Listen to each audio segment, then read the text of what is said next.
Bismillahirrahmanirrahim. Assalamu alaikum students. I hope you are all fine and taking care of yourself and your family members by staying at home. Today we will learn next topic of chapter number 7 elasticity. और elasticity जो है वो किसी भी object की एक ऐसी property है जिसकी वजह से जो बॉडी है वो रिस्टोर करता है अपनी ओरिजिनल साइज़ को, अपनी शेप को, जैसे ही उस पर लगाई गई एक डिफॉर्मिंग फोर्स को हटाया जाता है। और ये प्रॉपर्टी इस प्रॉपर्टी को कहते हैं कि इलास्टिसिटी।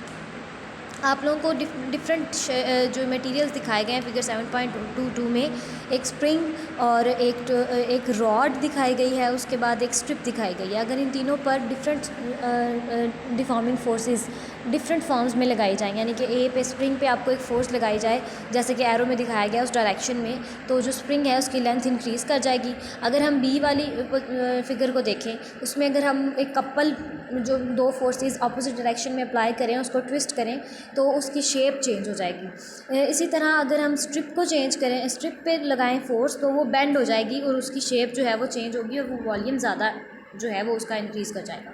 तो इस तरह से डिफरेंट मटेरियल्स पे अगर हम डिफॉर्मिंग फोर्स अप्लाई करते हैं तो उन पे मुख्तलिफ़ किस्म का जो है वो एक्ट हमें देखने में आता है, मुख्तलिफ़ किस्म का रिज़ल्ट्स हमें शो होते हैं। लेकिन जैसे ही उस डिफॉर्मिंग फोर्स को हटाया जाता है तो वो अपनी ओरिजिनल शेप में वापस आ जाता है। अगर स्प्रिंग पे लगाई गई फोर्स को हटाएं तो वो ओरिजिनल शेप में वापस आ जाएगा। अगर हम ट्विस्ट की हुई रॉड को पे जो है वो कपल को हटाया जाए, कपल की फोर्सेस को हटाया जाए तो वो दोबारा से अपनी ओरिजिनल शेप में आ जाएगा। इसी तरह जो स्ट्रिप है इस पे लगाई गई फोर्स को हटाया जाए तो वो आहिस्ता आहिस्ता अपना एम्पलीट्यूड, उसकी वाइब्रेशन का एम्पलीट्यूड डिक्रीज़ करेगा और वो अपनी मीन पोजीशन पर स्टेबल हो जाएगी।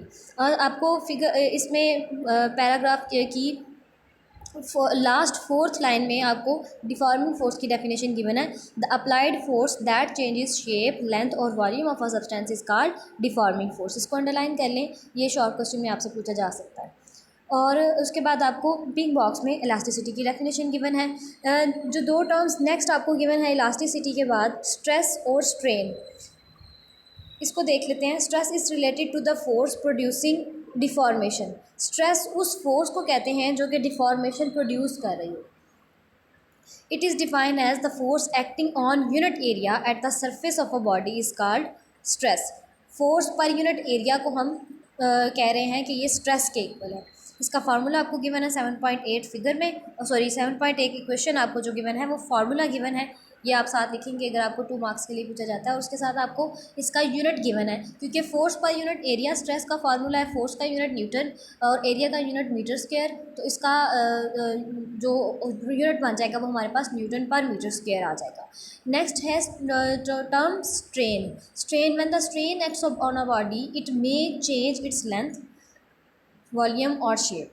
स्ट्रेस जब हम किसी भी बॉडी पे अप्लाई करते हैं तो उसमें डिफॉर्मेशन आती है और जो रेशो उसमें प्रोड्यूस होती है, उसकी चेंज की रेशो, उसको हम यानी स्ट्रेस अप्लाई करने से उसकी ओरिजिनल लेंथ और उसमें चेंज जो आता है उसकी रेशो को हम कहते हैं कि ये इसमें स्ट्रेन प्रोड्यूस हो गई।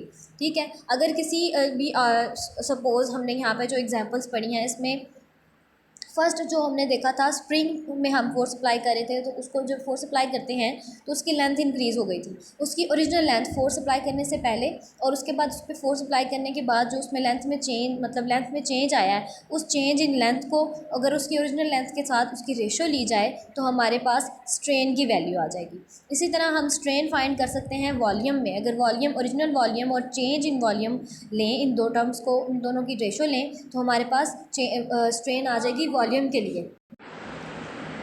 तो इसके बाद आप लोगों को गिवन है, if stress produces a change in length of a body then the strain is called tensile strain. आपको टेंसाइल स्ट्रेन की डेफिनेशन गिवन है और स्ट्रेन की भी डेफिनेशन गिवन है, आप ये दोनों डेफिनेशन लर्न कर लेंगे। उसके बाद आपको टेंसाइल स्ट्रेन का जो फार्मूला है 7.9 इक्वेशन में वो गिवन है, change in length over original length is called tensile strain.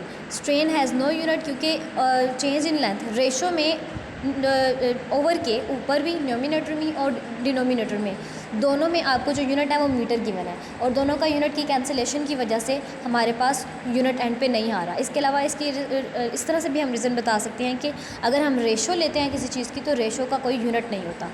तो इसलिए स्ट्रेन जो है इसका कोई यूनिट नहीं होगा। आपने इन सारी डेफिनेशंस को, इन टर्म्स को अच्छे से याद कर लेना है। उसके साथ आपकी 7 चैप्टर की जो भी एग्जांपल्स हैं उसको भी आप देख लेंगे, उसकी एग्जाम्पल की प्रैक्टिस कर लेंगे। अगर कोई आपका क्वेश्चन हुआ तो आप लाइव क्लास में पूछ सकते हैं। ओके क्लास, फ़ी अमान अल्लाह, अस्सलाम वालेकुम।